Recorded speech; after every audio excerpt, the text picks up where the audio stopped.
Hey guys, welcome back to the channel. So today's video we're going to be doing the cabin air filter in my 2010 Toyota Corolla. This is for the 2009 to 2013, but I actually picked up this 3-pack of these filters on Amazon. It's actually a pretty good deal to just go ahead and get all 3 of these, and I'm definitely going to be like rotating them out like all the time because you definitely want to have nice, good, fresh air.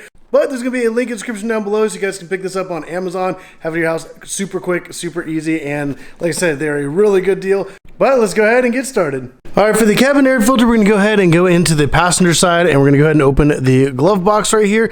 And you're going to notice that there's like this little shock right here. That's actually what makes it kind of drop down slower. Well, this one might be a little defective, but we're going to go ahead and pop this off first.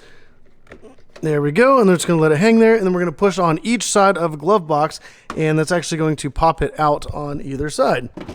There we go, so now it's just going to swing right down, and then you're going to notice right here there's this little cover. We're going to go ahead and kind of flip that out, and it just has like a little tab that holds it in place, and then we can go ahead and pull out the filter. And this one actually has a lot of grime and a lot of dirt down in there, so that's pretty nasty. But we got the new filter right here. We're going to go ahead and take it. Obviously, the airflow is pointed down.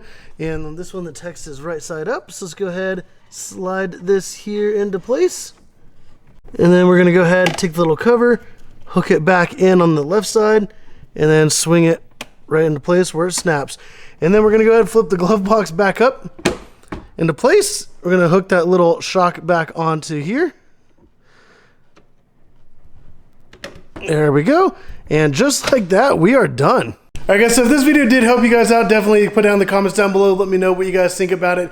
But also, if you guys want to pick up these filters, there will be that link in the description down below, so definitely go check it out. I also got the engine air filter and the cabin air filter links down there, so definitely check them out. Because Amazon is way cheaper than going to the dealership and buying them, so definitely go check that out. But if you guys did like the video, go down and hit the like button, subscribe if you haven't already. But as always, thank you for watching.